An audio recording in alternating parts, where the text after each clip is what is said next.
Seja bem-vindo a mais uma edição do programa Consciência Próspera, esse programa de entrevista que completou 12 anos em março de 2022, mês passado.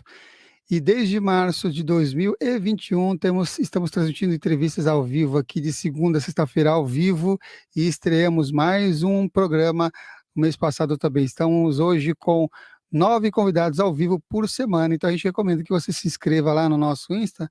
A gente disponibiliza lá nas redes sociais, aos sábados, toda a programação de todos os convidados aqui do canal Consciência Próspera. Se você ainda não é inscrito, se inscreva no canal, curta e compartilhe com quem tem interesse nesses assuntos, nessa perspectiva e nesses estudos sobre a espiritualidade. No caso de hoje, contatados e abduzidos, que é o tema que nós iremos abordar. Aqui embaixo tem o currículo da nossa convidada, a doutora Gilda Moura, tem também formas de vocês apoiarem o canal, e uma delas é compartilhar com outras pessoas, compartilhar com 3 pessoas. A gente está nessa campanha de chegarmos em 100 mil inscritos aí até dezembro de 2022. Atualmente estamos com 76 mil inscritos que gostam dessa nossa partilha diária aqui com convidados sempre super especiais, como é a doutora Gilda Moura, diretamente de Portugal. Bem-vinda, Gilda. Boa noite, Samuel. Muito obrigada aí pelo convite de Consciência Próspera, de estarmos aqui, podemos trocar ideias, não é? Que sempre ajuda a nós e ajuda aos outros, não é? Porque essa troca sempre acrescenta para todo mundo. Então, muito obrigada Verdade, né? pelo convite. Muito bom. E eu gosto de fazer perguntas sobre a jornada da nossa convidada, e então eu vou fazer uma delas iniciais, né? Que as pessoas podem ser que nem saibam que você é psicóloga. Então, como é que foi a sua motivação inicial de seguir pela psicologia? Como é que foi isso lá? Isso aí já é um caso mais raro. Quer dizer, eu gostava de parapsicologia, na verdade, eu não era psicóloga. E era interessada muito em parapsicologia, eu já disse algumas vezes, mas pouca gente sabe que quando começou o laboratório de parapsicologia científica, porque também, como eu vim da religião católica, eu não seguia a parapsicologia espírita, eu seguia a parapsicologia católica, que era dos freis, do frade, tinha o Padre Quevedo, tinha Frei Albino Arce, que criou a Mensana no Rio de Janeiro, e eu estudava num colégio de freira interna há 9 anos, e quando eu já estava no segundo grau, elas me deixavam sair para assistir essas palestras. Então, eu ia muito a palestras dessas. Aí, quando eu soube, através desses estudos para psicologia, que o Dr. Heine, nos Estados Unidos, tinha iniciado um laboratório, que ele usava até as cartas, chamadas cartas Heine, né? Que para testar todo esse parapsiquismo, não é? E eu tinha atração também já por hipnose de palco, não trabalhava com isso, mas me atraía muitíssimo. E lendo um livro do Dr. Heine, ele coloca no livro que parapsicologia era tão fora da ciência, na verdade, que para você poder ter credibilidade, você teria que ter um curso qualquer universitário, não é? E foi aí que eu decidi me inscrever em psicologia, tá? Então, a minha jornada na psicologia começa por aí. Tanto que nos primeiros anos da psicologia eu nem sabia o que eu estava mesmo fazendo lá, tá? E eu só fui ver que psicologia funcionava, psicoterapia funcionava no último ano, tá? Que peguei professores muito bons e pude entender a função disso. A parapsicologia impulsionou para ir para a psicologia por conta dessa formação, né? Que legal essa história, muito bom. Eu esqueci de agradecer também uma pessoa que indicou, né, e passou assim um contato direto da Gilda, que foi o Fábio Dantas e o Tiago Avelino, lá de Águas de Aruanda. Quero mandar aqui um abraço a eles, que já estiveram aqui no programa, ambos, trazendo muito conhecimento também, tem um trabalho bem especial. Então, está registrado aqui, meus amigos, pelas indicações. O programa é uma rede, né? Então, é um indicando o outro, é bem legal, que a gente, que a gente Eles foram fica... meus alunos no curso de formação em São Paulo, os Ele dois. comentou, esse comentário, falou, nossa, foi espetacular, vieram lá do Nordeste, né, para fazer o curso em E, São Paulo. aliás, o Fábio, né, é um dos responsáveis por a gente estar criando o Instituto Gilda Moura, que eu nunca quis criar um instituto no meu nome. Olha E só, ele foi um dos meus alunos que insistiu muito, tá? Até, fantástico e necessário, né? até ajudou no início da ideia, que eu não queria, ele insistiu, assim que começou. Mas Muito voltando bom. para a psicologia, tá? Uhum. Aí aconteceu uma coisa bastante estranha. Eu começo a atender, depois que eu termino o curso de psicologia, começo a atender no consultório, e atendi adolescentes, de preferência. Mas os meus pacientes que começam a vir tinham mais problemas parapsicológicos do que outros problemas. E meu pai brincava comigo que eu estava no consultório errado, que eu tinha que abrir um consultório de parapsicologia. Então, você já viu que isso teve muita influência na minha carreira. Muito bom. Eu fiquei sabendo também, entre amigos assim comuns, e que você teve contato com uma pessoa que também que gosta muito do trabalho dessa pessoa e que tem a ver com psicologia, que é o Pierre Vaio. Como é que foi seu contato com o Pierre Vaio? Olha, eu tive na fundação da Cidade da Paz, tá? Olhe, Eu sempre admirei muito o trabalho do Pierre. Procurava ir nos cursos, assistir tudo que o Pierre fazia.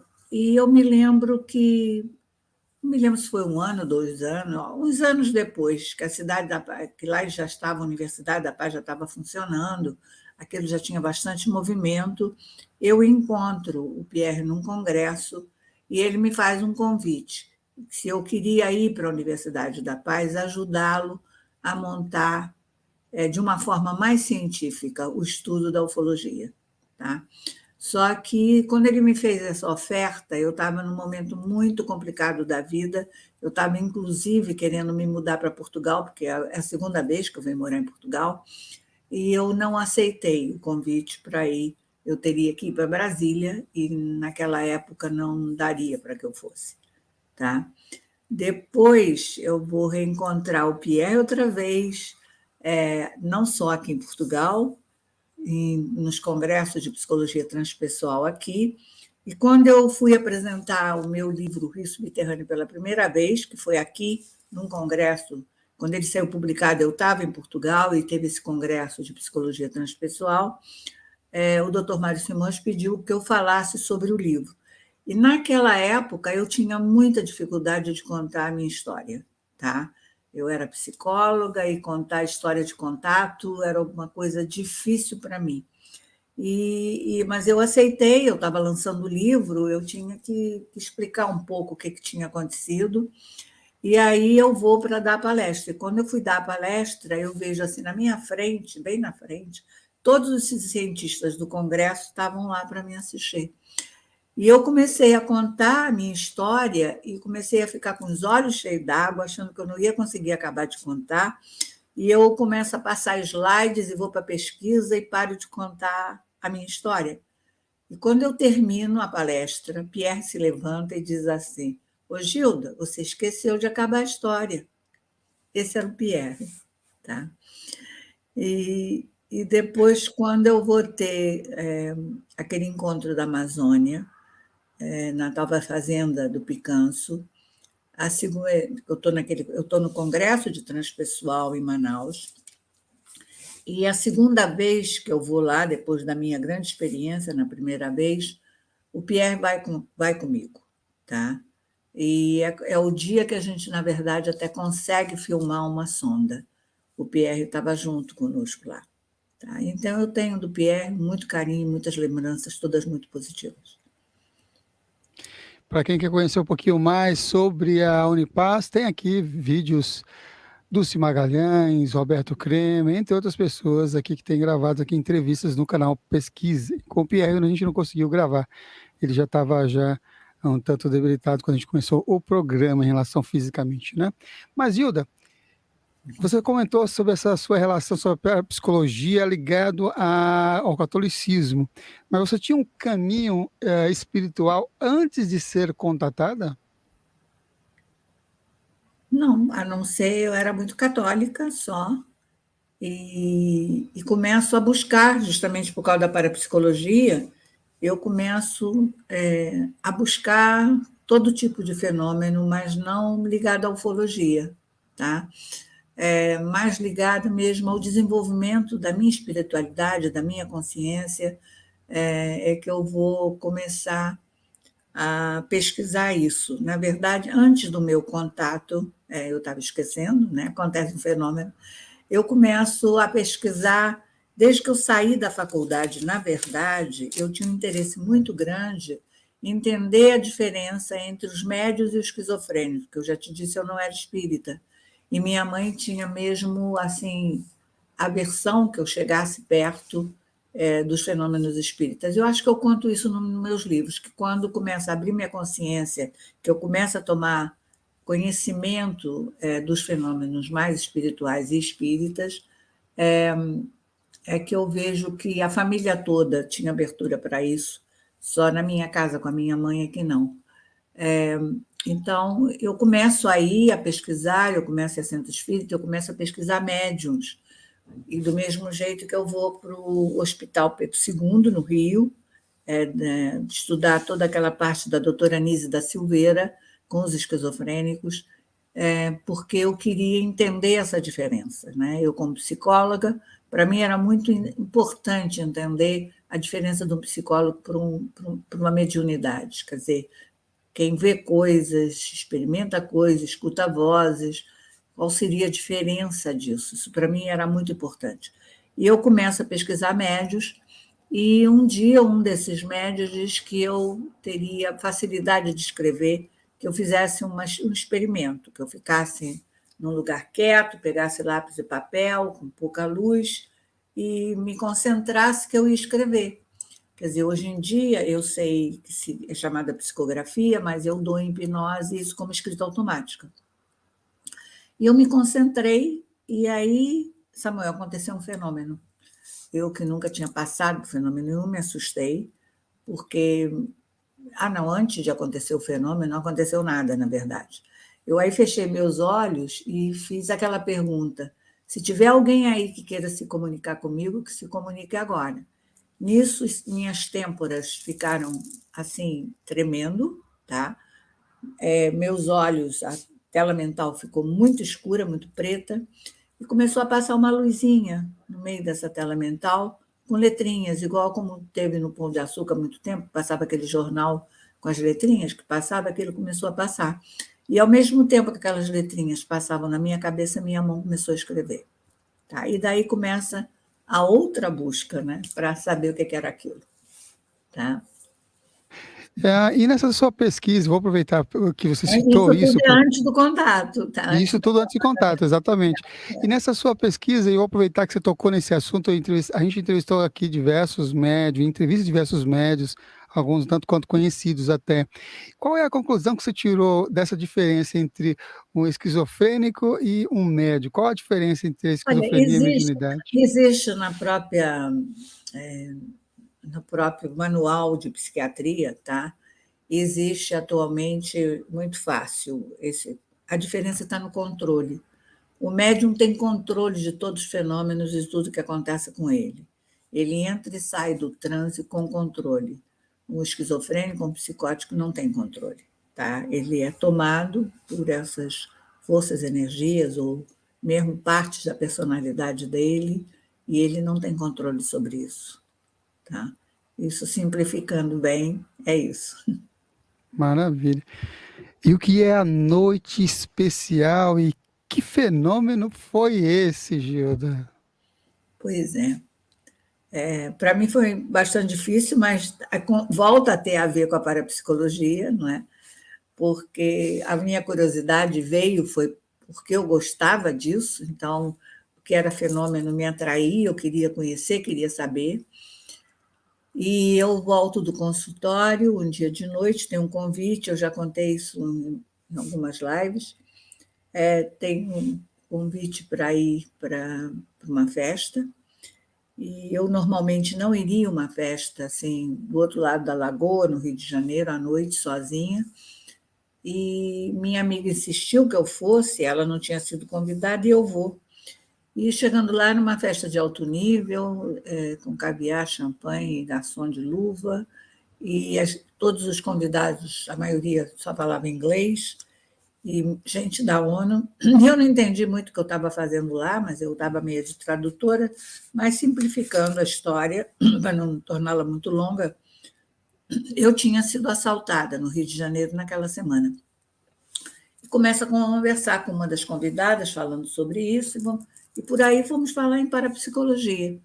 E o irmão dela, que na verdade, para quem era aquele jantar, que era um exportador, era um jantar de negócio, ele para e vem conversar conosco, porque nós estávamos conversando sobre isso. E ele vai dizer que ele tinha um amigo, que esse amigo tinha muitos poderes, que tinha visto ele resolver o transe de uma médium, que os médios não estavam conseguindo, ele botou a mão e a moça ficou bem. E eu resolvo, então, criar um jantar uma semana depois na minha casa, convido várias pessoas, inclusive para psicólogo, para conhecer o homem dos poderes. Tá?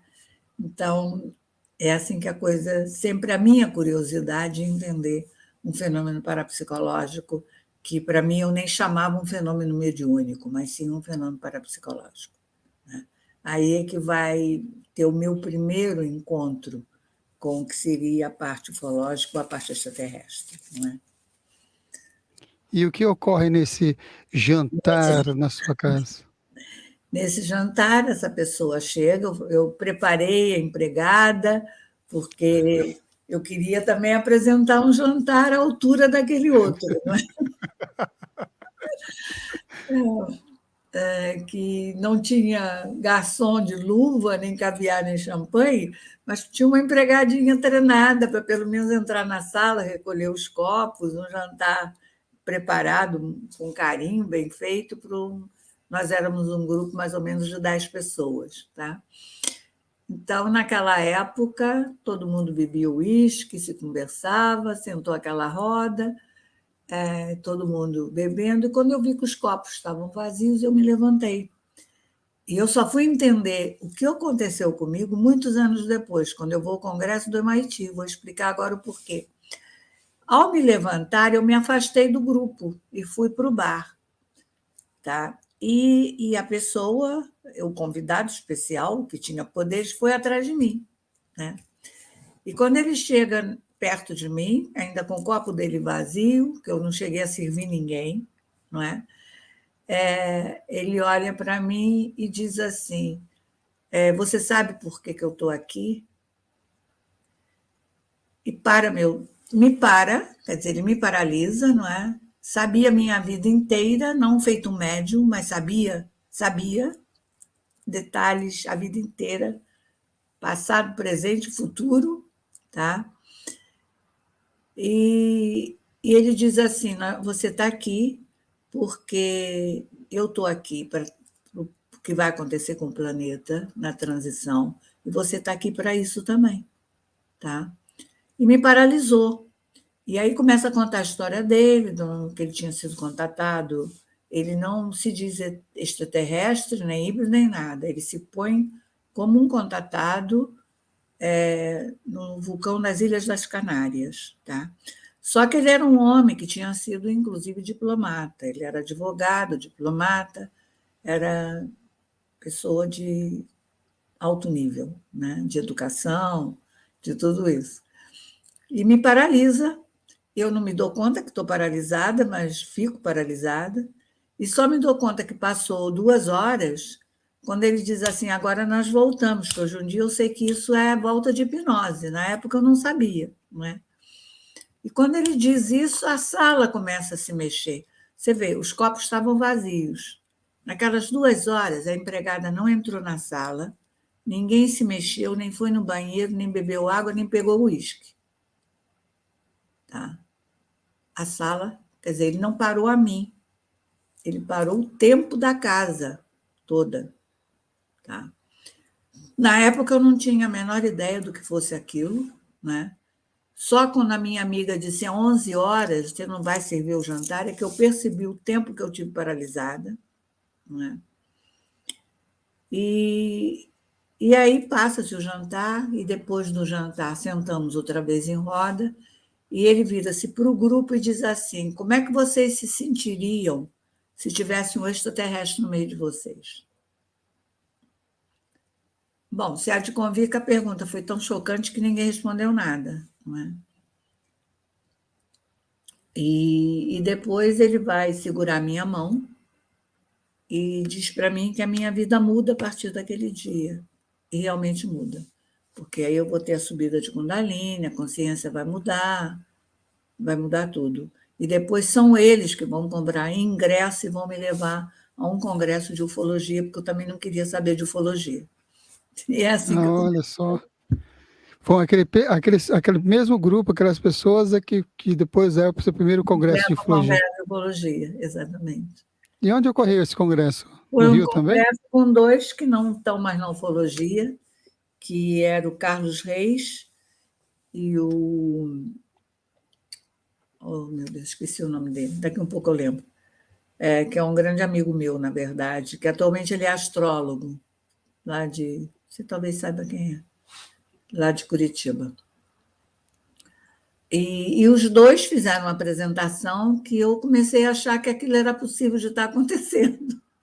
E aí eu começo a frequentar os congressos até para ver o que tinha, o que se sabia, porque na minha cabeça, Samuel, deixa eu te explicar, acreditar na existência de extraterrestre, eu acreditava. Acreditar que outros planetas pudessem ser habitados, eu acreditava. Agora, acreditar que um extraterrestre pudesse ter entrado na minha casa, eu estava ficando maluca. Então, eu ando na praia a manhã inteira para tentar botar isso no lugar, tá? Depois vou para o consultório de um psiquiatra amigo meu, que era vidente, espiritualista, para tentar entender o que estava acontecendo comigo. E os fenômenos começam a acontecer dentro do consultório dele, tá? Porque a partir dali, Samuel, começa com. Eu não sou vidente, eu não vejo nada. Mas as Uhum. pessoas que eram videntes ou sensíveis viam de tudo à minha volta. Começa a acontecer coisas assim estranhíssimas, sabe? Entra uma vidente na minha casa, senta na mesa para conversar comigo, daqui a um pouco ela começa a gritar: me segura porque vão me levar, sabe? Coisas assim, insólitas. Aí o psiquiatra começa a ver uma coluna de luz azul do meu lado, enorme. E ele põe a mão nessa coluna, eu vi isso, Samuel. Sai com a mão queimada. Eu não vi a coluna, mas vi a mão dele sair queimada. Ah, Então, bom, você há de convir, para quem uhum. gostava de parapsicologia, eu Sim, passei a ter um prato cheio, né? E depois. verdade.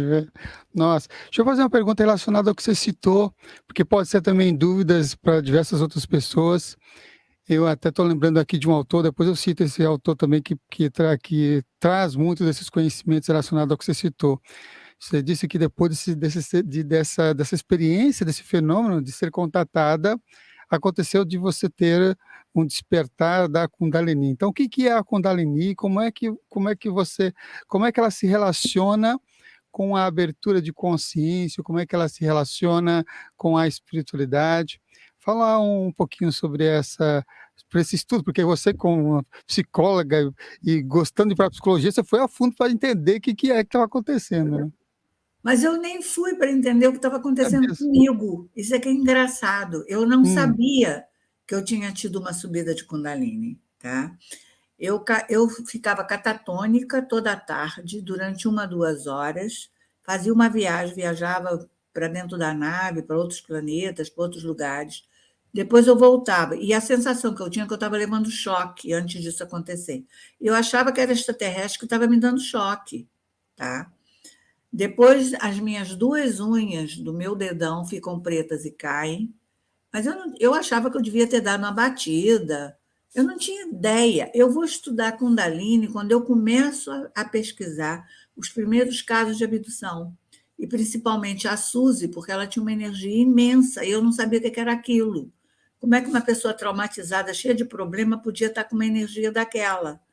Aí é que eu vou estudar Kundalini, aí eu vou nos Estados Unidos, nos congressos, eu entro por uma rede chamada Kundalini Research Network nos Estados Unidos, tá? Vou aos congressos todos, vou ler os livros todos, para tentar entender o que era aquilo. E aí é que eu vou descobrir, e só aí, que eu tinha passado por uma subida de Kundalini, tá?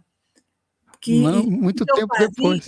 tudo que eu fazia era chamadas crias, porque a energia sobe quando você tem blocos de consciência, né? Você tem traumas ou blocos, você faz crias que podem ser movimentos, pode ser movimentos involuntários, pode ser dores, pode ser eu caía lá catatônica, pode ser uma série de coisas, mas eu só fui entender isso muito tempo depois, já estudando abdução. E que a Kundalini clássica começa pelo dedão do pé e que a unha cai, tá? Quer dizer, Hum. então, e nem sabia, por exemplo, que os hindus chamam de Shaktipat, que é quando eles passam Uhum. essa energia, não é? Eu não tinha ideia, mas como é que ele passou isso? Não sei. Ele passou quando segurou a minha mão, deve ter sido, porque foi a única coisa que ele segurou foi a minha mão, não é? E Aquela experiência na sua casa, não Shakti Pact. isso deve ter sido quando ele deu o Shaktipat, quando ele disse: tua vida muda a partir de hoje, não é? Olha só. Sabia o que Você estava fazendo, não é? consciente, né? Bem Eu consciente não. relacionado a isso.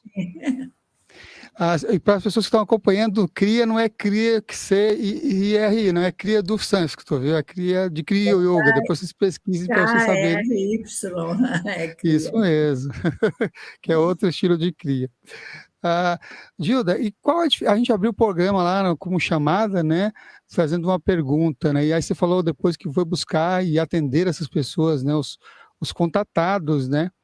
Não, eu É, não atendia contatado, na verdade. Contatado eu é, comecei a atender de 4 anos para cá. olha Tá? só. Eu atendi abduzido. Por quê? Ah, O que é que me chama a atenção no abduzido? Porque o abduzido tinha uma dor, ele tinha um trauma. Eu queria salvar todos os abduzidos do trauma. Tá? Então, eu começo a estudar para ver como é que eu podia, o que era aquilo que causava aquele trauma e como é que eu podia resolver aquele trauma. Contatado não tinha trauma, então eu não tinha interesse em contatado. Além disso, quando eu vou para o MIT, para o congresso, o Dr. David Pitcher, quando eu fui falar a palavra contatado, ele fez um discurso dizendo que todo contatado estava fora da realidade, que ele não queria saber disso, o físico que criou o congresso, que lá a gente só tratava de abduzido. Então, durante muitos anos, o meu foco foi abduzido. Tá? e qual a diferença entre abduzidos e contatados, que foi aquela primeira pergunta lá da abertura do programa? O contatado ele vai ter a experiência com permissão, porque ele quer ou porque ele pede, tá? Ou porque está dentro da história de vida dele. Tá? Ele não passa por exames, ele não tem memória, geralmente, de exames, não tem memória ruim, nem tem nada traumático, tem uma relação boa com os seres, tem uma relação boa de aprendizado, de conhecimento, de canalização, de uma série de coisas. Já o abduzido é levado contra a vontade. Bom, abduzido foi um padrão definido no Congresso do MIT. Tá? Ele é levado contra a vontade, inconsciente ou dormindo, tá? Por um ser que não seria humano, para um local que ele percebe como não é da Terra, e ali ele passa por exames. E depois, então, alguém vai o instruir, ele é devolvido para o mesmo lugar de onde ele saiu. Isso é uma abdução clássica. E, de um modo geral, por ser uma coisa muito estranha, com seres muito estranhos, ele fica geralmente preso àquela mesa ou cadeira, ou o que seja, ele tem muito trauma daquilo, mesmo com os seres dando amnésia e acalmando, eles voltam quando recordam. Não é? Eu tenho impressão, a minha impressão, que a abdução era para ser um experimento totalmente inconsciente, mas a amnésia que eles deram não foi suficiente para manter isso em amnésia e foi aflorando com o uso de hipnose. É como eu percebo. Entendo. Então, é Bom, bem diferente. Então, hoje em é dia, diferente. toda pessoa Uhum. que se vê saindo do corpo, se vê sendo levada por extraterrestre, ou lá por seres, ou por que seja, acha que está sendo abduzido. Não é abdução. Abdução não é ser levado, abdução é essas características, é um padrão, tá?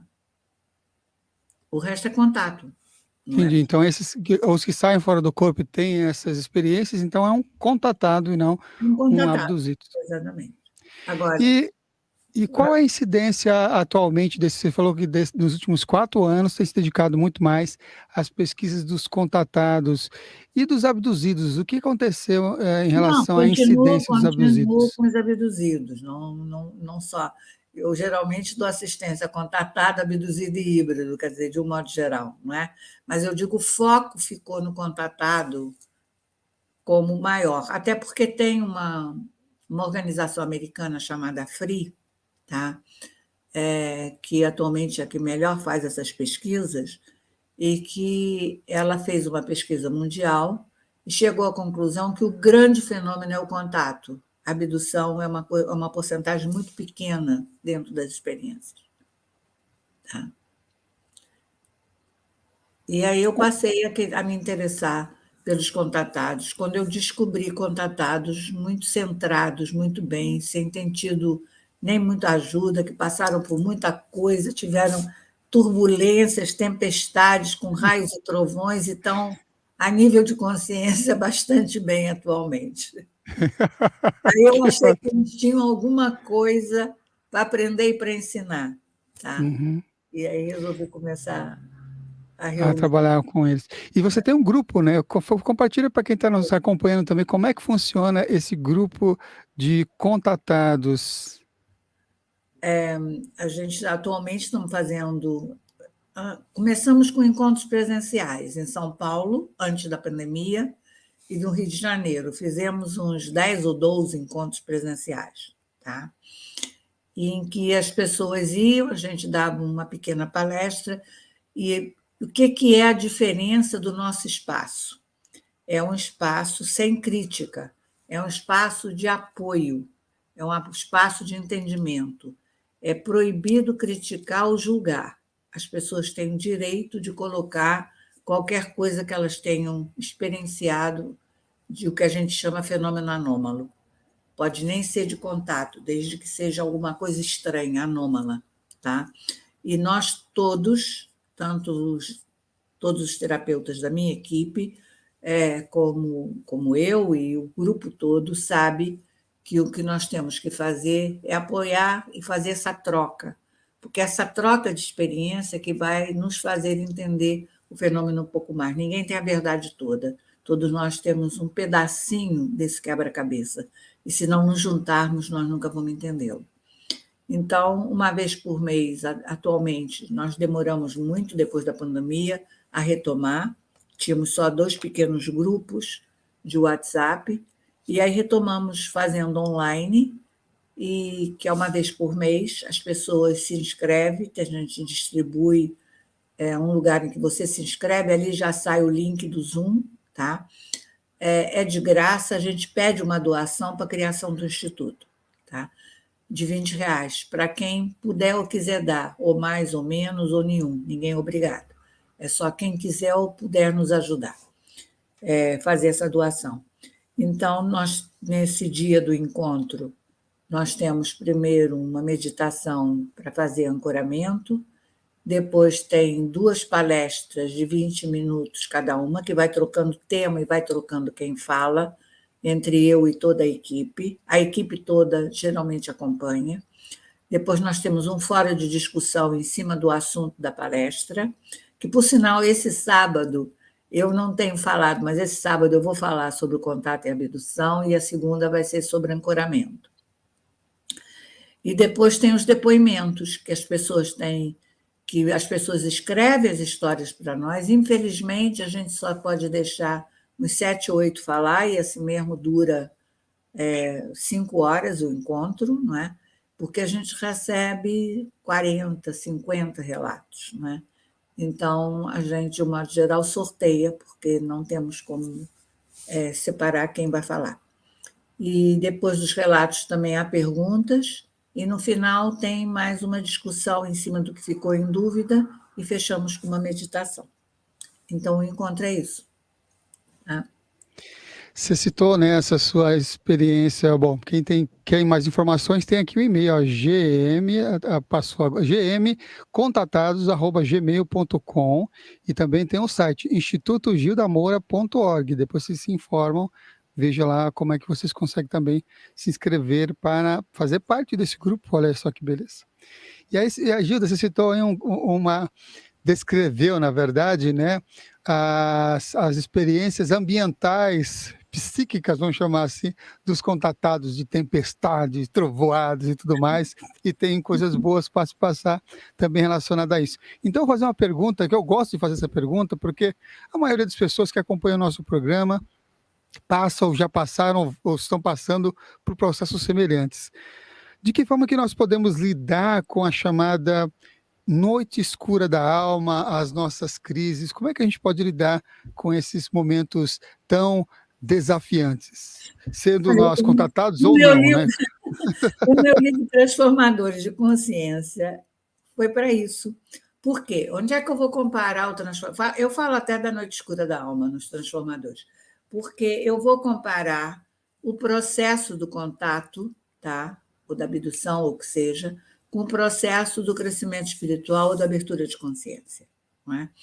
E ele é sempre tumultuado. Né? Eu disse que eu venho da parte católica, então ele falou de São João da Cruz, que é a Noite Escura da Alma, e nós temos Santa Teresa d'Ávila, que também tem esse processo muito tumultuado. Eu sempre gostei muito de ler Santa Teresa, porque todo o processo de crescimento, de abertura de consciência, todo mundo pensa que é uma beleza. Aí eu vou me iniciar, eu vou lá para a Índia, ou eu vou para o alto da montanha, eu vou receber uma luz, eu vou ficar iluminada. Aí você vem voando. Um mês depois, o avião desce e você entra em depressão. Porque começa aquilo que eu falei, começa a limpeza de tudo que você tem preso lá dentro. Inclusive, no início do contato, o Jacques Vallée escreveu um livro, Mensageiros da Decepção, porque naquela época os contatados e abduzidos, estava todo mundo deprimido. Né? Porque antes de você abrir a consciência, de você entender o seu processo melhor, você passa por esse momento muito difícil, e que é uma noite escura mesmo, que é para a limpeza dessa alma.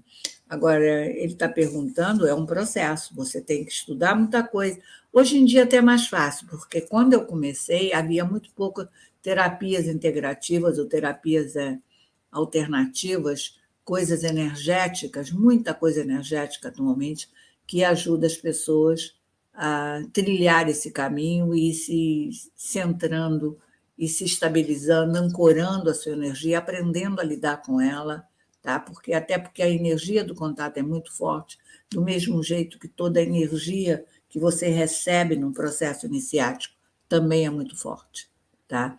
E se você não souber lidar, você realmente fica mal se não souber trabalhar com isso. Por isso tem muitos livros. Eu sempre gostei das tradições muito antigas, tá? Que eu acho que elas têm muito conhecimento de todo esse caminho de abertura de consciência e que nos ajuda. Tá? Mas Você citou. é um processo com raios e tempestades. Não é uma calmaria. Bom, você citou, né, até o livro da pessoa que é relacionado aos contatados entrando por um processo de deprimido, né, depressão e tudo mais. E o que é que você pode dizer sobre a tendência também que se tem ou que se teve, em alguns casos, na história das pessoas contatadas, em que elas se engajam numa espécie de messianismo e de egos inflados? O que você pode falar também sobre essa outra perspectiva, né, que é talvez até um oposto daquele do livro, né, do deprimido, dá um up diferente. Sábado, inclusive, eu vou mostrar isso dentro da pesquisa americana do. Oh, meu Deus, hoje eu estou boa de esquecer nome. Daqui a um pouco eu lembro. Mas isso aí tem uma parte bastante interessante, né? De você estar me perguntando sobre o messianismo, porque quando eu lancei meu primeiro livro, que foi o Transformadores, que na época era UFO Contato Alienígena, tá? eu explico um pouco o que é missão, o que é messianismo no livro. Tá? Mas veio um senhor idoso com o meu livrinho na mão, todo rabiscado, isso há muitos anos atrás, mais de 20 anos. Aí ele chegou perto de mim na minha palestra e disse assim: doutora, a senhora acabou com a minha vida. Eu disse: ué, mas por que eu acabei? Porque eu sempre vivi, porque eu tenho uma missão. E a senhora disse que o messianismo é ruim. Eu disse: não, há uma diferença entre messianismo e missão. Tá? Aí tive que explicar para ele, porque ele tinha lido o livro e não tinha compreendido o que eu expliquei dessa diferença. Só que quando eu escrevi esse livro, que foi... Oh, meu Deus, fugiu o nome dele. Ele escreveu o livro com Daniel Brown, lá. Eu estava na Califórnia, por isso que o meu livro chama Transformadores de Consciência agora, porque houve contato alienígena, psicólogo não lia, por isso eu troquei, não é? E porque eu me baseei num livro chamado Transformation of Consciousness, que era um livro da transpessoal, da psicologia transpessoal, né? E Ken Wilber, oh meu Deus, tinha fugido o nome dele, eu sou fã Quem dele. eu? O livro era do Ken Wilber, Daniel Brown, e foi um livro que, pela primeira vez, eu comecei a entender o processo dos abduzidos. Foi lendo esse livro dele, tá? Dos transformadores conscientes. E eu vou colocar isso a nível mais científico na minha palestra, mas ele, então, vai mostrar isso. Quer dizer, quando eu falei que no caminho, seja da abdução, qualquer caminho iniciático, né, você vai recebendo uns quantos de energia. Aqueles quantos é para você trabalhar suas coisas para ir chegando para o teu eu superior. Tá? Não é para você botar no teu ego. E aí as pessoas recebem esse quanto de energia e incha o ego. Tá? E ele começa a se achar que é o profeta, muitos começam a achar que é Jesus Cristo, e já teve muita seita baseado nisso. E principalmente ligado ao contato, que a energia é muito forte. Se a pessoa absorve essa energia no ego, realmente vira messiânico. E durante o teu crescimento de consciência, eu não vou dizer que seja de uma pessoa, não, quase todo mundo passa por isso. Há um momento que a energia é muito forte, que a pessoa começa a realmente se achar super-homem, tá? E que tem que sair por aí ensinando todo mundo que só ele que tem a verdade, tá? E você mesmo deve ter conhecido muita gente assim, porque há uma porção por aí assim, tá? E isso a gente tem que tomar cuidado, porque se você fica nesse inflado, você não passa para a fase seguinte do teu crescimento espiritual. Transcende e inclui, né? Como diz nos trabalhos do Ken Wilber, tem que transcender e incluir, às vezes tem que deixar de lado, inclusive, a nossa própria percepção relacionada a isso. Sobre o Ken Wilber, eu gostaria também de deixar aqui para vocês que estão acompanhando, que tem aqui no canal 3 ou 4 entrevistas com Ari Rainsford, que é um dos tradutores do Ken Wilber aqui no Brasil. Que legal. Que Eu me também... baseio muito, o Ken Wilber foi o único que me ajudou a entender a nível psicológico, não é? E a última coisa que a gente fez é que dentro do Ken Wilber, eles deram um curso há 3 anos atrás, nos Estados Unidos, um novo olhar sobre o ET. Foi um curso de ufologia. Olha, que legal, esse eu não sabia. Tem. Eu fiz junto com um da equipe também do Instituto, nós fizemos o curso, tá? Que é muito interessante. Olha, muito bom mesmo. Tá? Bom, você citou aí sobre esse senhorzinho que chegou lá com um livro rabiscado, que você acabou com a minha vida. Mas aí eu vou trazer uma pergunta relacionada a essa questão. Gilda, você sente que a sua vida em si, ela está nos pensamentos dos povos originários, caminhando a palavra, ou você está realizando uma missão? Qual a importância de um propósito de vida? E o que você pode trazer para as pessoas que estão buscando um propósito de vida, um sentido de vida? Olha, eu não posso basear muito na minha, porque a minha eu fui sendo empurrada. Eu sempre fui muito rebelde, eu nunca fui muito assim, obediente, não, entendeu? E sempre que eu saio do trilho, tem alguma coisa que me faz voltar para o trilho. Eu tento me livrar dos abduzidos, talvez tendo criado os contatados, foi para me livrar dos abduzidos. porque eu tentava fugir deles, mas eu não conseguia, os abduzidos estavam todos atrás de mim. Por quê? Porque eu acho que é a minha missão cuidar deles. Então, eu incluí eles nos contatados para ampliar um pouco mais, não é? E não ficar só com eles. Mas eu acho que isso, de sentido da vida, eu sempre fui uma pessoa que gosto, eu crio muita coisa. Mesmo agora, já estando mais idosa, que já era para mim estar mais parada, eu vivo inventando coisa. E quando eu vejo, eu tenho mais coisa do que eu seria capaz de fazer, não é? E eu acho que isso dá muito sentido da vida, você criando alternativas e procurando fazer coisas que façam sentido para você, mas que, ao mesmo tempo, possa ajudar os outros, né? Então, para mim, o sentido da vida sempre foi esse. Como eu te disse, eu comecei a estudar abduzido porque eu queria acabar com a dor deles, não é? Então, até hoje, quer dizer, o que é esse instituto? É dar colo para os contatados, no momento que a sociedade não os aceita, às vezes nem a família os entendem, tá? Então, o Instituto tem um pouco disso, é esse carinho de dar esse colo que essas pessoas estão precisando para se reconstruir, se reentender e seguir a vida normal, aprendendo a virar meta-humano, né? Você já deve ter escutado falar em meta-humano. O Deepak Chopra fala bastante sobre isso, ele tem um livro sobre isso, né? Que é você aprender a viver em duas realidades e funcionar muito bem nas duas. Quer dizer, o que a gente pretende no Instituto é que essas pessoas aprendam isso, a crescer assim, a ficarem normais, mas meta-humanos, né? Com essa possibilidade. E eu acho que isso cria sentido para a vida, Sim. né? Também. Uhum. Pelo menos para a minha vida, eu acho que cria. Muito bom. Eu vou fazer uma pergunta relacionada a esse sentido da vida também, né? E, bom, você teve décadas e tem décadas de estudos e pesquisas e práticas e histórias e atendimentos e tudo mais.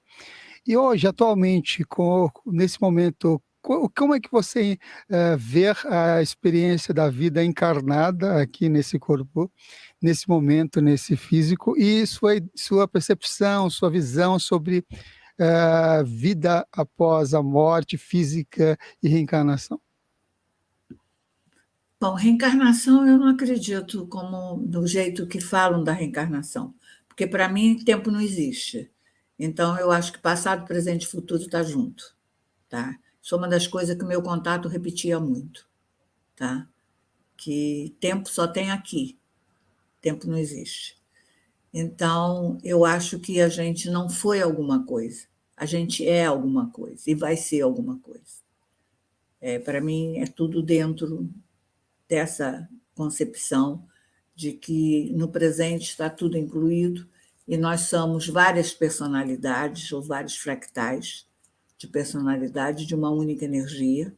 Então, nós podemos ter vivências, você pode ter experiência se vendo como uma extraterrestre, mas isso é um pedaço seu, não quer dizer que seja você, tá? Mesmo isso, né?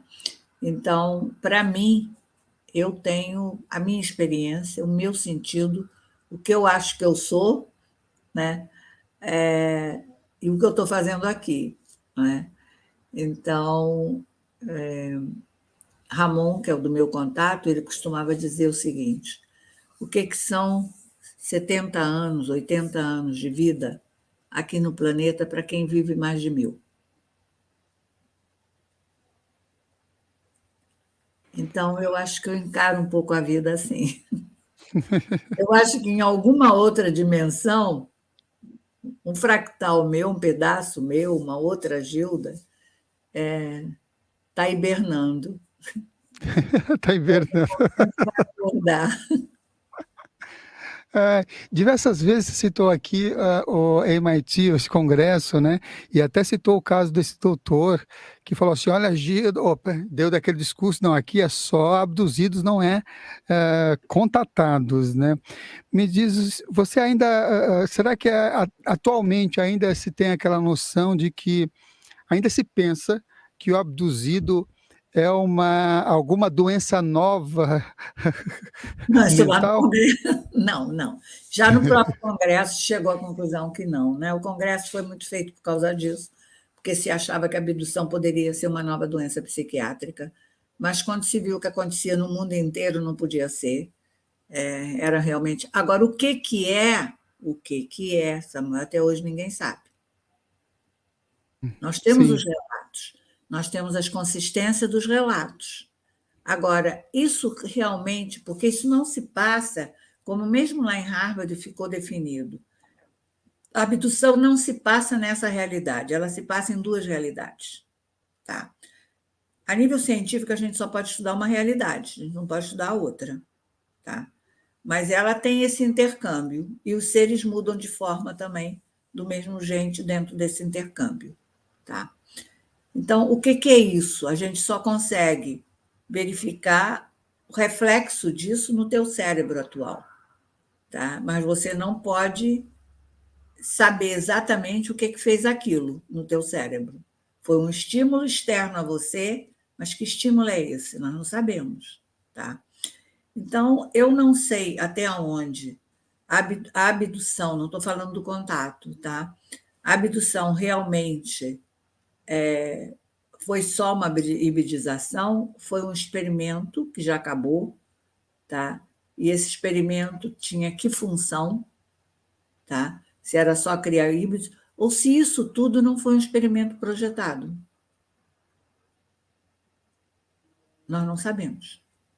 Ninguém tem uma prova física da abdução. A prova mais física da abdução são os eletrodos que eu coloquei na cabeça dos abduzidos.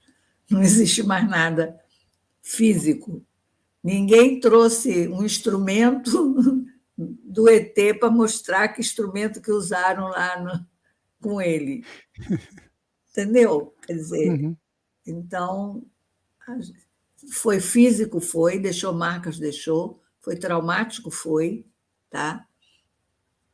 Mas o que foi? O contato já é uma coisa mais abrangente, já tem. Agora, também levou para a evolução da consciência, porque o abduzido evolui. O abduzido, depois que ele passa do trauma, ele se torna um contatado, não tem diferença. Ele vai receber mensagem, ele vai canalizar, igual vai ter as experiências dele, vai encontrar os seres igual o contatado, não vai ter diferença. Então, não uhum, sei por que no MIT fizeram tanta diferença, porque, na verdade, não tem. entendi. A segunda pergunta que a gente fez lá na abertura do programa casa com a citação que você trouxe agora há pouco em relação aos eletrodos, né? O que são as ondas gamas e como é que elas se associam com os estados de consciência? Pois é, quando eu comecei a fazer a pesquisa, durante muito tempo, como eu te falei que eu vim da parapsicologia, com a psicologia, né? Mas eu achava que existia uma separação, né? Descartes botou a separação e eu continuava achando que a coisa era separada. O dia que eu cheguei à conclusão que não tinha essa separação, que tem até um livro do Antônio Damasio, português, chamado Descartes Erro, o erro de Descartes, né? Porque não existe essa separação, foi que me deu a ideia. Eu disse: bom, se não tem separação, se eu botar eletrodo na cabeça, eu vou achar alguma coisa. Né? E daí que eu comecei a querer botar eletrodo na cabeça das pessoas. Né? Mas eu não tinha nem os eletrodos, nem dinheiro para fazer pesquisa. E você estava perguntando, a gente de vez em quando tem uma época que tem um parar. Eu parei, teve uma época que eu parei com tudo. Eu fui trabalhar com moda. Eu criei confecção, abri loja, tá? Olha, Botei meus filhos todos para trabalhar nisso. Tá? Aí, um belo dia, aquilo não estava funcionando, eu resolvi acabar com aquilo tudo. E quando eu acabei com aquilo tudo, eu estava andando em Copacabana e vi um anúncio que ia ter um congresso de parapsicologia, tá? E de psicologia também, não é? E eu aí resolvi me inscrever nesse congresso. E no primeiro dia que eu estou no congresso, passa um homenzinho assim, perto de mim, eu escuto uma voz dentro da minha cabeça. Esse é o homem. Eu não tinha a menor ideia de quem era. Aí, no dia seguinte, eu assisto uma palestra do senhor, tá? Em que ele vai mostrar o laboratório dele cheio de maquinário e faltando pessoas para ele pesquisar. No intervalo da palestra, fui lá falar com ele. Eu digo, você tem as máquinas, eu tenho as pessoas aqui no Brasil. Eu tinha os médicos, não é? E tinha já os abduzidos nessa época. Eu tinha parado, mas eu continuava tendo os abduzidos, né? Só que ele não acreditava em nada disso. Ele só acreditava em parapsicologia. Ele gostava, ele queria os médiuns curadores, ele queria porque a mente atuando na matéria, isso interessava a ele, tá? Aí eu fui obrigada a chegar perto dos fenômenos espíritas que eu tinha receio, para poder depois colocar eletrodo com ele na cabeça dos contatados e abduzidos, porque ele não queria. Ele só aceitou se eu primeiro levasse ele para botar eletrodo na cabeça dos médiuns que cortavam o físico, tipo o Dr. Fritz e outros médiuns desse tipo, entendeu? Eu tinha muito receio, mas fui para lá, fui entender. E ainda por cima, descubro que o Dr. Fritz se dava muito bem comigo, ele me chamava para tudo. Olha só. Então você colocou eletrodos no Arigó e nessa turminha toda? No Arigó, não, porque o Arigó já tinha morrido. Já tinha ido, Mas né? eu coloquei na cabeça de 4 médiuns de Fritz, 4 médiuns diferentes. Tá? Inclusive, e muito interessante o que nós achamos. Né? E o Dr. Fritz era o mesmo na cabeça deles todos, porque o eletrodo ficava, as ondas ficavam todas iguaizinhas na cabeça de todos eles. É muito interessante isso. Olha aí. Né? Muito bom. E Interessante o mesmo. Dr. Fritz, neles todos, me chamava. Quero falar com ela. Como é que ele chamava? Chama ela aí. Muito bom. Vamos voltar à pergunta inicial, que era o que são as ondas gama. Você As voltou ondas. para Bom, da aí vou missão, né? explicar. Bom, então, quando a gente fez a pesquisa, né, nós botamos eletrodo em 100 pessoas no Brasil, em 4 grupos. Né? E foram, porque no final consegui botar nos contatados e abduzidos. Né? Bom, aí quando se colocou nos abduzidos, aquilo começou a ficar confuso, até que a gente vai colocar na cabeça de um abduzido de Macaé, e ele tinha uma frequência alta tão forte, tá? que a gente consegue perceber que ele ativa o cérebro todo, e principalmente a dos frontais. E aí é que a gente vai perceber que não era numa frequência normal, era uma frequência alta, mais alta do que a gente pensava, que o eletroencefalograma médico não pega as ondas gamas. Né? Naquela época não sabíamos que era gama. A gente percebe que tem um hertz mais alto. A gente passa a chamar de beta 2. Né? Tanto que o Pierre, você perguntou do Pierre, Pierre brincava comigo. Ele dizia que, como eu chamava, o que é a onda beta? É a onda do você acordado. Né? Se eu descobrir a beta 2, ele diz que eu tinha descoberto a onda do despertar. Olha. Você estava mais acordado. Sim. Né? E aí nós reiniciamos a pesquisa, fazendo uma marcação de quando as pessoas entravam naquele estado de transe, tá?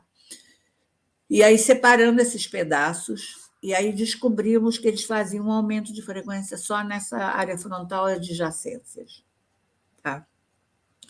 Nessa chamada beta 2, com microvolts muito altos, que nós não tínhamos ideia do que fosse. Levou 4 anos de discussão dentro do laboratório, porque ninguém sabia o que era aquilo.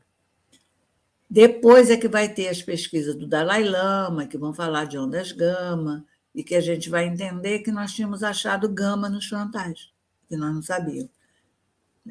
Tanto que a gente publica como beta 2, a gente não publica como gama. Tá? E aí, ali eu vou perceber, tá, Samuel, que dependendo do teu estado de consciência, depois de botar ele tudo na cabeça de 100 pessoas, tá? Você muda a frequência cerebral. Uma coisa tem a ver com outra. Tá? E só os abduzidos faziam essa frequência nos frontais. Olha aí a diferença, né? É. Muito bem. Deixa eu trazer agora aqui para as pessoas que estão nos acompanhando ao vivo, mostrar que elas estão aqui também com a gente e deixar registrado também aqui no vídeo, o vídeo já fica registrado, né? A Paula, que está por aqui desejando boa tarde, Samuel e Gilda, a Adriana também desejando boa tarde, a Rosemary também por aqui, a Patrícia José fala, eu não poderia perder este tema, saudações de Minas Gerais. Manda uma figurinha aqui também. O Paulo Marques fala, boa tarde, saudações calorosas oriundas de Sintra, Portugal. Caloroso abraço para todos. Olha, é quase vizinho aí de você, hein? A Nice também, por boa tarde. A Mônica, a Mila, manda aqui coraçõezinhos também. O Instituto Moron Brasil, saudações do Brasil, sou uma admiradora do seu trabalho, meu nome é Débora e moro no Rio de Janeiro. É a Débora Saxer, que vai estar aqui. Oi? Nem sabia que tinha Instituto Moura no Brasil. Olha, é isso aí. Débora, ela é uma das pioneiras, né, do Instituto Moro no Brasil, e ela é uma pioneira, na verdade, na América Latina, e vai estar aqui hoje à noite, ao vivo, às 20 horas, horário de Brasil, falando sobre expansão da consciência. Débora Sachs, que admira o trabalho da Gilda Moura. Obrigada. A Cristiane fala assim, maravilha estar aqui com vocês. Ela está em Florianópolis, Santa Catarina. A Patrícia falou assim, ó, que trajetória fantástica e inspiradora, Gilda Moura. Seus relatos mostram como se dão os processos de abertura e expansão da consciência e gratidão por sua luz. Está aqui ela agradecendo. O Paulo fala assim, eu adoraria ter um extraterrestre ao meu lado, doutora Gilda, e dar um sorrisinho. Jaime Lauda comentou aqui a Paula Costa. É o Jaime Lauda, que eu falei. Foi o que ele com o Reis, foi que me fizeram começar a estudar, e eu começo a ir para o escritório dele, lá em São Paulo, para estudar ufologia. Olha aí, Jaime Lauda, muito bom. Marcelo Donini está desejando boa tarde. A Cristiana fala, quantos ensinamentos a nós. A turma é tudo maravilhada aqui. Ó. Elizabeth Marino fala, boa tarde a todos. O Felipe, Saulo é outro amigo, viu? Saulo Calderon vem aqui no programa ainda no mês que vem, junto com Wagner Borges, tá? É Samuel, meu nome, eu não falo meu nome, né? Às vezes as pessoas nem sabem meu nome é Samuel. Pergunta para a Gila, por favor, se ela está fazendo o curso de regressão online, já que está em Portugal. Nós vamos lançar online, depois com presencial no Rio e aqui, em Portugal. Olha aí. Então, fique atento aí, Felipe, que tem novidades. Pergunta da Virgínia. Virgínia, Portugal, sobrenome. Agora não sei se está em Portugal também. Oi, Gilda. Quero fazer parte de um dos seus encontros. Como me inscrevo? Aí só se eu passar para você, não é? Olha aqui, ó. Por e-mail, né? Esse e-mail aqui, será que ela consegue? Lá? Consegue. gmcontatados@gmail.com. Ela consegue. Aí se informe por lá, então, que aí você tem essas informações, viu, Virgínia? Aqui. E a Patrícia faz uma pergunta. Vamos lá para a pergunta. Qual a importância da regressão para os contatados? E o que a doutora sabe sobre as ativações de barcas galácticas ou bases de UFOs? E ela agradece a Patrícia lá de Minas Gerais. Bom, eu posso falar sobre a regressão, né? Para ser honesta, a regressão de abduzido tinha um padrão. Era muito fácil a gente saber o quanto aquilo era realidade, tá? Porque era repetitivo, seguia um padrão, mesmo com as variações individuais, mas era muito fácil. A regressão do contatado já é muito mais complicada, no sentido de que é uma consciência que a pessoa vai ter. Eu nunca vou saber dizer se ela é contatada ou não, é ela que tem que ter essa consciência, porque é muito mais difícil até onde você saber se aquilo era uma memória realmente gravada de um encontro, a não ser quando sai a frequência junto, fora isso você não sabe, ou se aquilo pode ser uma memória até ancestral daquela pessoa, né? Então, é interessante, mas é a pessoa, a partir da sua vivência, é que vai ter certeza se ela é contatada ou não. Tá?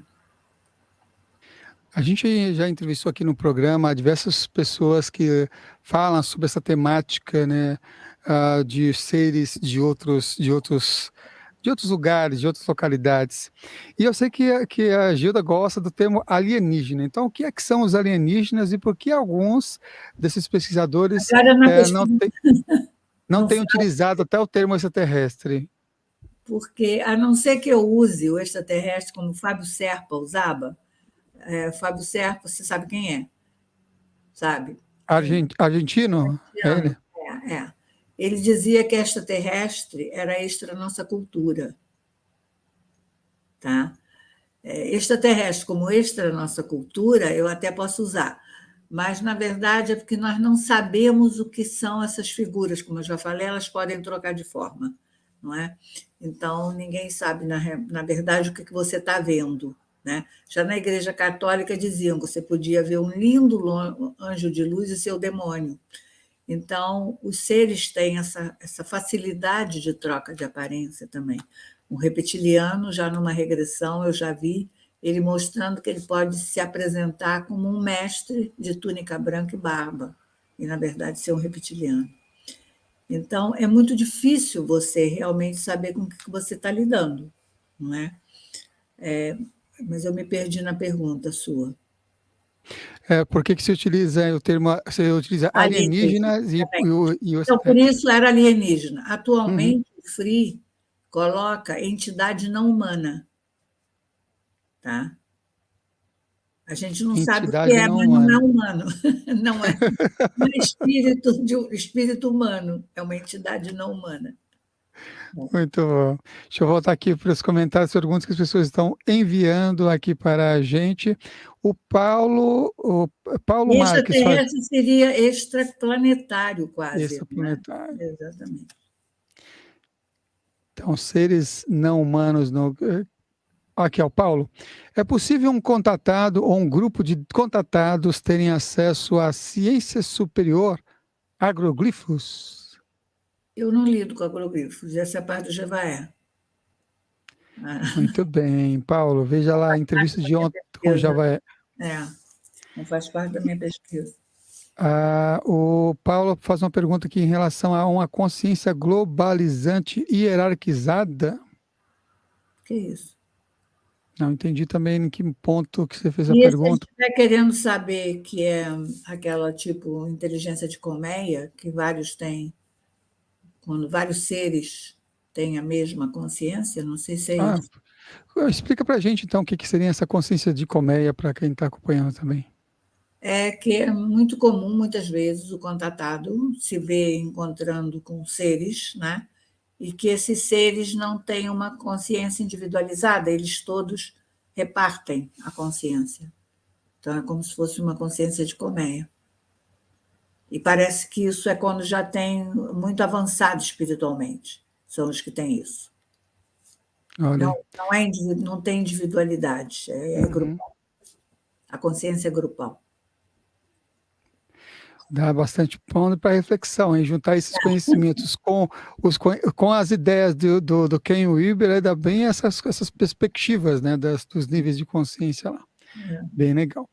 Olha aqui, a caríssima doutora Gilda Moura, vou enviar-lhe um e-mail, estou a amar ouvi-la, e manda aqui vários sorrisos. A Paula, agora é tem Paulos e tem Paulas aqui, viu? Agora é a Paula. A Paula, poderia dizer o que acha do livro Mergulho no Hiperespaço do General Uchoa? Eu vou aproveitar até para contar uma historinha. Então, vamos lá. Destaque para a Gilda. Eu conheci o general há muito tempo atrás, e eu tive um fenômeno mesmo com um dos sensitivos que trabalhava do grupo dele, que ele trabalhava em Alexandria, que ele até cita no livro Mergulho no Hiperespaço, ele cita até um dos sensitivos dele, o nome dele está lá. E na época, quer dizer, lá atrás, eu li o Mergulho no Hiperespaço e depois ficou para trás, né? Eu passei muitas vezes a citar o general, porque ele é talvez o único na ufologia que, como eu, coloca a relação dos seres com os mestres da Fraternidade Branca ou da Federação Intergaláctica, ou o que seja. Eu faço essa ligação, né, por causa da minha própria experiência. E o general também, então eu sempre me interessei. Mas passou, e agora, com essa mudança do fenômeno, que o fenômeno tem uma parte muito parapsicológica atualmente, eu outro dia pensei, assim, até num congresso do Petit, eu preciso rever o livro Parapsicologia e os discos voadores do General Shoa, tá? E a partir daí tem uma série de sincronicidades, uma atrás da outra, inclusive o acervo dele que está com o círculo, o Juliano me colocou em contato com a moça que está fazendo a digitalização, e ela está me ajudando. E se vocês não saberem, eu já comprei todos os livros do General, estou lendo tudo de novo, para tentar descobrir uma coisa que eu acho que é muito importante, que no fenômeno atual, que todo mundo fica achando que é astral, a parte que está no astral não é de extraterrestre, e o general diz isso. O fenômeno extraterrestre se passa no hiperespaço, não é no astral. Então, eu estou estudando o general todo de novo, para ver, porque ele teve muita experiência física, que hoje em dia há muito pouca experiência física, e é muito importante que a gente saiba isso.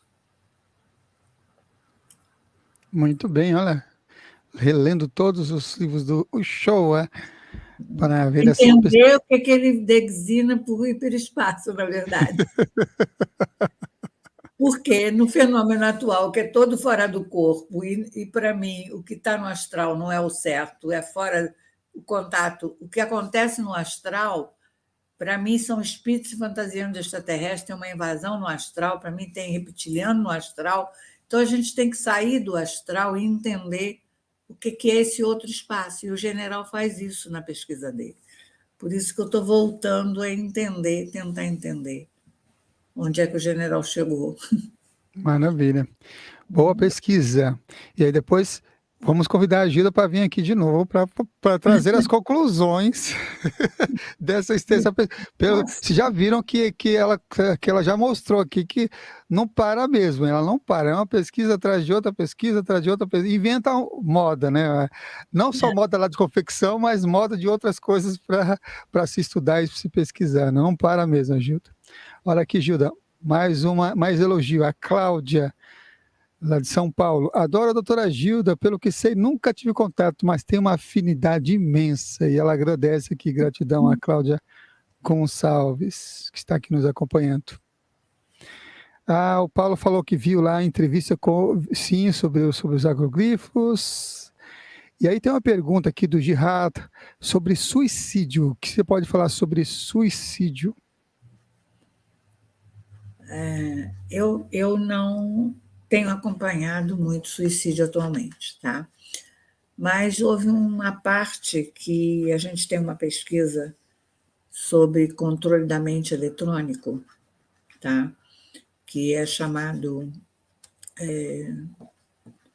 como se fosse um abuso escondido, tá? O nome em inglês é isso, é um abuso escondido. Que já tem no mundo inteiro sobre isso. A gente teve pacientes apresentando isso, muita coisa ligada. O Japão tem uma pesquisa grande sobre isso, e a gente tem casos, inclusive, que aconteceram no Japão. E eu estava, inclusive, dando uma aula sobre isso em São Paulo, e uma das minhas alunas tinha uma sobrinha que tinha tentado suicídio na véspera. E o que a mocinha, a adolescente, disse, que justamente ela ouviu um som. Tá? Então, eu acho que hoje em dia tem muito suicídio ligado a interferências eletrônicas, que a gente não sabe de quê, nem por quê, nem para quê. Tá? Então, eu acho que muito do aumento de suicídios está ligado a isso. Porque esse foi assim, uma sincronicidade incrível. Ela vai e coloca esse relato. E eu, quando dei uma palestra também, há uns 4 anos atrás, numa cidade de São Paulo, lá no interior, até fui com Juliano Posati nessa época, e levantou um rapaz, era um centro espírita, grande, enorme, e ele me levanta um rapaz que disse que ele era encarregado dos jovens, naquele grupo lá, né, naquela organização, e que o que estava acontecendo é que vários jovens estavam tendo interferência de música no cérebro, criando problemas. Então, o que eu sinto atualmente, quer dizer, tem suicídio também dessa falta de sentido de vida que você até perguntou. Eu acho que hoje em dia tem muito. O que eu mais recebo no consultório, no Brasil, não aqui, nessa faixa etária de 30 e poucos anos, eram pessoas buscando o sentido da vida, tá? Porque eu acho que a minha geração dos hippies, destruiu tudo e não botou nada no lugar. Desmontou sem remontar. Muito bem. E eu acho Fugico, que perdeu muito o sentido da vida por aí. entendi. O Fugico deseja aqui uma boa tarde. Tem o doutor, eu esqueci o nome do doutor. Você falou da geração e o doutor, ele veio aqui no programa, aí eu não esqueci o nome dele. Ele estava com a pesquisa que ele está vendo, quer vir aqui no programa para falar sobre o que aconteceu na década de 60 e como os impactos da década de 60 para a humanidade, né? Aí, importante isso. É um tema que a gente Eu quer. acho que é muito importante. Eu acho que a minha geração fez muito, tem muita coisa boa no mundo, que foi minha geração que fez, mas ela ajudou a desmontar muita coisa, que é importante desmontar, mas tinha que colocar outros valores no lugar, não é? E eu acho que a juventude, muita gente hoje em dia, perdeu esse sentido, perdeu a ligação com alguma coisa mais importante, ou superior, ou o que seja. Francisco de Biasi, eu lembrei o nome dele. Francisco de Biasi. Aqui a pergunta, provavelmente a gente vai trazer o Francisco para falar sobre isso, que tem uma pesquisa extensa, inclusive acadêmica. Elizabeth pergunta aqui, ó. Gostaria de saber se depois do contato com o ser extrafísico eles podem fazer implantes, onde esses implantes podem interferir nas nossas emoções para o bem e para o mal. Olha, na pesquisa, na verdade, isso não é pesquisa minha, eu estou falando da pesquisa de um modo geral, né? Os implantes colocados por seres superiores, tá? Eles não são físicos, eles são energéticos ou são orgânicos, tá? Esses outros implantes, tá? É bastante dentro de programa militar, os implantes mais de metal, alguma coisa parecida por aí, tá? Não seria de seres superiores. Eu acho que muitos implantes são colocados do mesmo jeito que a gente estava colocando implantes para salvar de baleias. Então, eu acho que tem implantes que são colocados para te reequilibrar, para você evoluir, para você abrir a consciência, e há outros implantes que são diferentes, mas isso já tinha uma pesquisa antiga, antes de ter história de extraterrestre, que já tinha implantes espirituais. Então, como eu não sou espírita, só li o livro sobre isso. E nem sou vidente, não posso falar, mas o que eu sei é isso, quer dizer, eu sei que tem implantes que são positivos, que realmente ajudam, tá? Eu costumo não mexer, se ver implante em mim, eu costumo deixar lá, não mexo não. Então, acho que cada um tem a decisão do que é melhor, mas sei também de muitos relatos, pessoas com dor de cabeça que tiraram o implante melhoraram, então sei que tem coisa por aí também. Mas como tem esse implante físico, que esses não são bons. Né? A Cláudia Gonçalves, fala assim, os Borgs de Jornada das Estrelas, Star Trek, possuem uma consciência coletiva, mas eles são do mal e o objetivo é absorver as vidas por onde passam, como a arte imita a realidade, comenta ela aqui.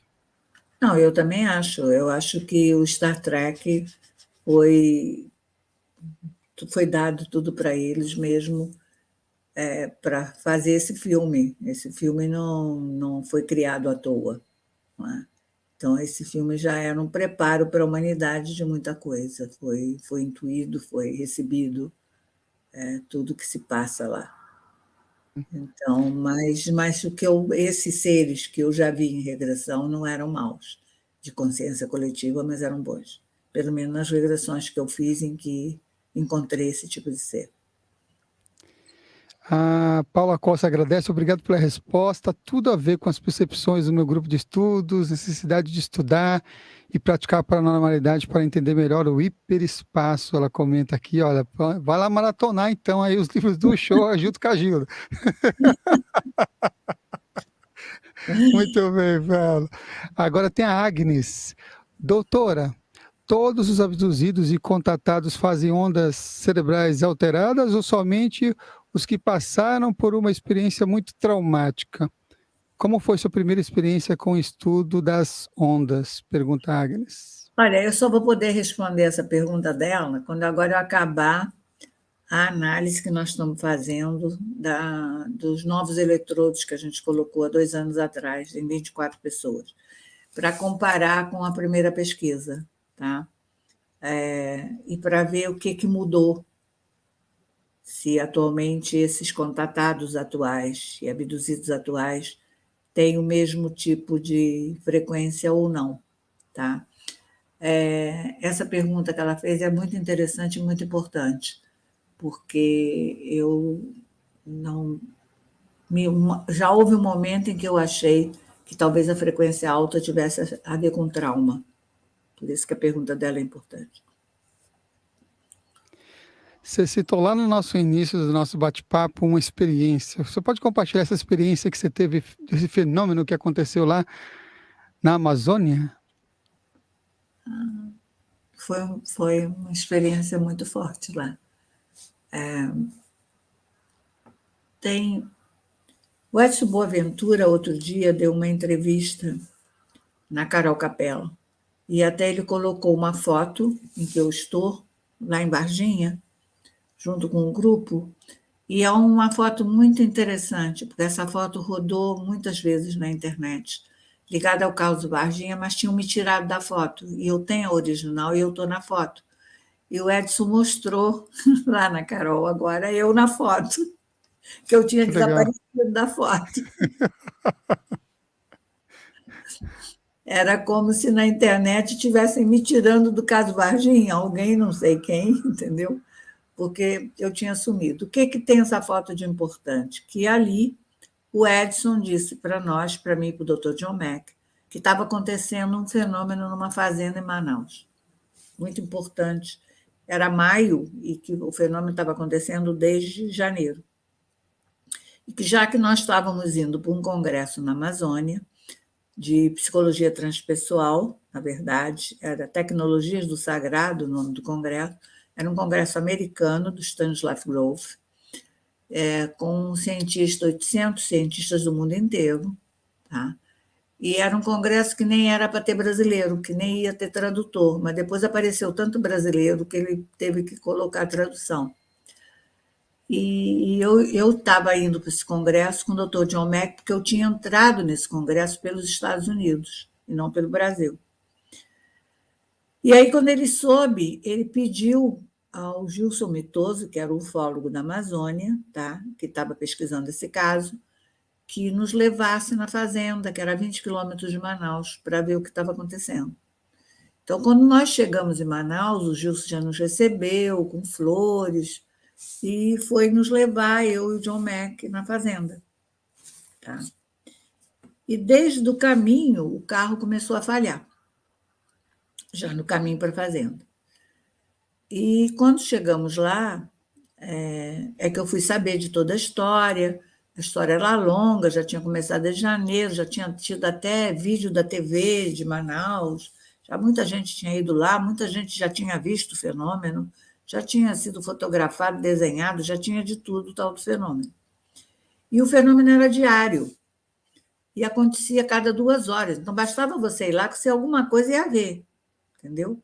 Porque eles falavam que era de 2 em 2 horas na quebrada.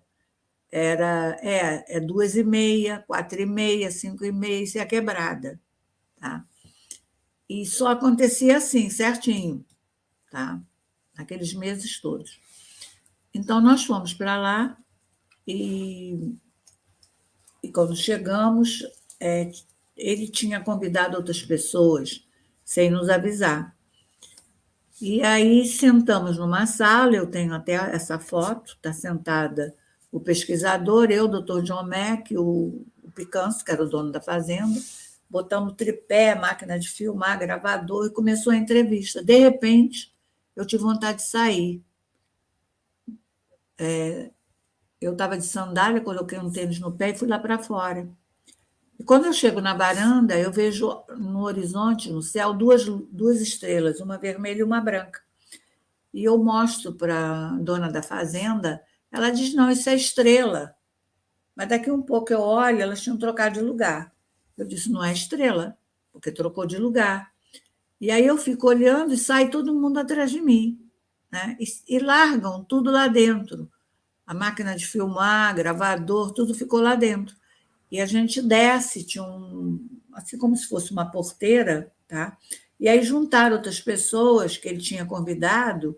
Tinha um cara, inclusive, do Aeroclube, que tinha uma dessas lâmpadas estroboscópicas que bota, porque aquelas luzes vêm descendo e fica bem baixinha no horizonte, em cima da mata, não é? E ele coloca essa estroboscópio. De repente, todos nós sentimos como se tivesse passado em cima da gente um campo elétrico brutal. Todos os relógios descarregaram e o cabelo todo eriçou. Tá? E uns 5 ou 10 minutos depois disso, a noite literalmente virou dia. Eu tenho essa imagem na cabeça. Clareou tudo. Tá? Mas clareou a noite toda, não clareou como se fosse um campo de pouso, clareou tudo. Tá? Depois só apagou. Aí o dono da fazenda diz assim: agora a gente pode descansar, porque só vai acontecer alguma coisa daqui a 2 horas. E a dona da casa foi embora fazer jantar para todo mundo. Nós entramos, fomos. Quando eu entro, o doutor John Mack tinha hipnotizado o dono da fazenda. E aí estava todo mundo em volta, e é uma regressão difícil, bem traumática. Eu tive que substituir o John Mack nessa regressão. A mulher pediu para parar porque estava traumática. Bom, resumindo, depois disso tudo a gente jantou e quando termina o jantar a dona da fazenda disse que a luz tinha voltado.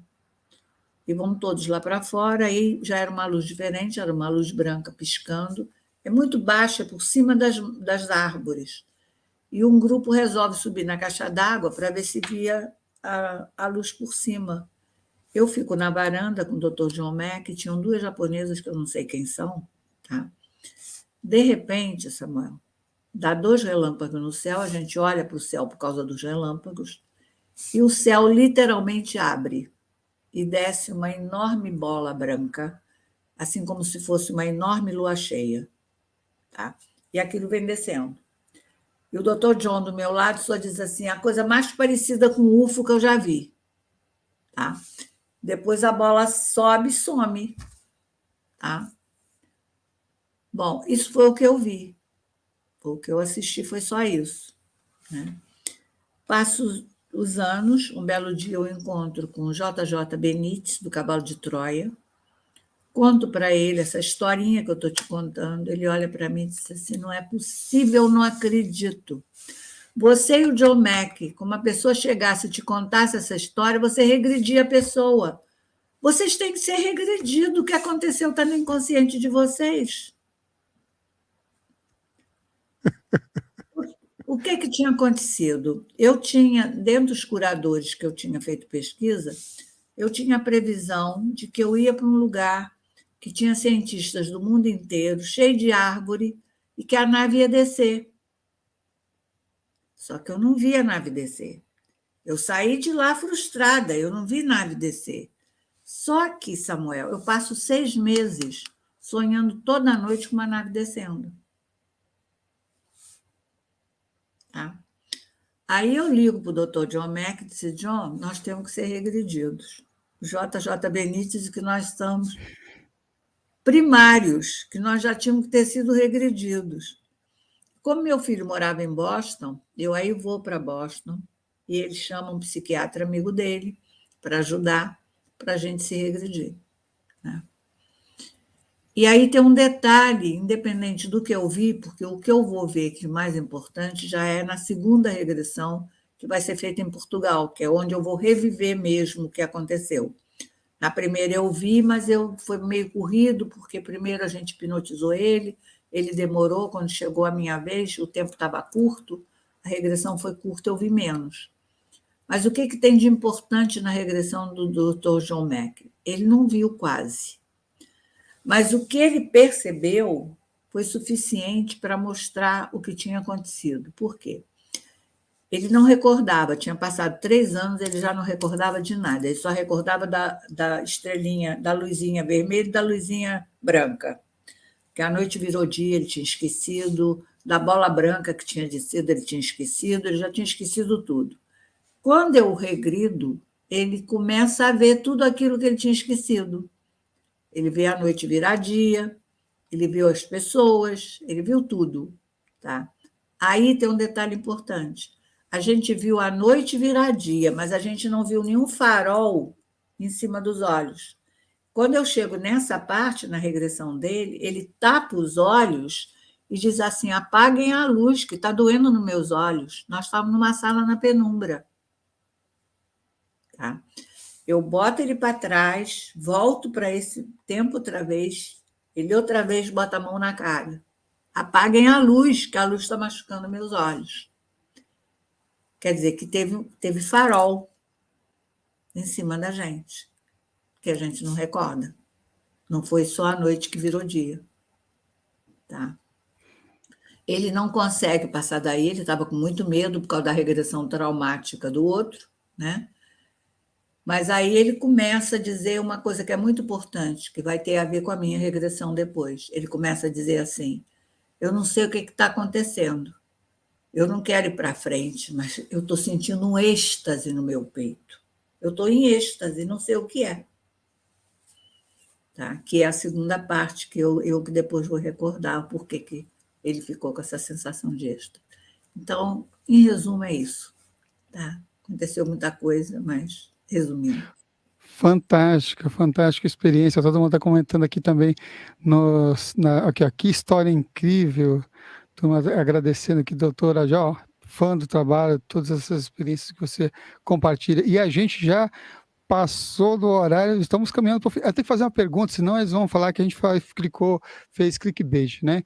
Falta uma pergunta das 3 lá do início, que é a pergunta: os alienígenas, eles são os nossos ancestrais? Não sei se são os ancestrais, são do futuro, também não sei. Eu acho que as figuras que a gente vê, os tipos que a gente vê, eu acho que tem a ver com ancestralidade. Tá? Se você vai ver um arturiano, um pleiadiano, ou um Grey, ou o que seja, eu acho que tem a ver com a sua ancestralidade. O Grey não, o Grey é robô. Mas um desses seres, tá? Eu acho que tem, para mim, tem a ver com ancestralidade. Agora, se eles tem alguma relação com o passado, eu acho que tem, tá? Mas pode também ter a ver com o futuro. Pode ter muitos de nós do futuro vindo aqui nos ajudar. Indicação para vocês irem em busca de um livro da doutora Gilda Moura, O Pacto dos Ancestrais. Depois vocês vão atrás e busquem. Deixa eu colocar os últimos comentários aqui de agradecimentos. Muito obrigado, Gilda Moura. Obrigado, doutora. Sou muito fã do seu trabalho. Que entrevista maravilhosa. Gratidão por compartilhar tanto conhecimento, muita luz e amor para vocês. Amei seu testemunho. Por favor, doutora Gilda, regrida-me. Tenho situações que não me lembro e que a Maria recordar. Todos mágicos. Entre em contato depois vocês com o contato do Instituto Gilda Moura. Maravilha estar aqui ouvindo a doutora Gilda Moura. A gente vai precisar finalizar aqui o nosso programa. A gente passou, nem vimos o tempo passar. Agora vamos pedir para a doutora Gilda fazer igual o homem dos poderes e dar os estalos aqui. Quase 2 horas, 1h e 38 minutos. E eu preciso ir lá buscar o filhote também na escola.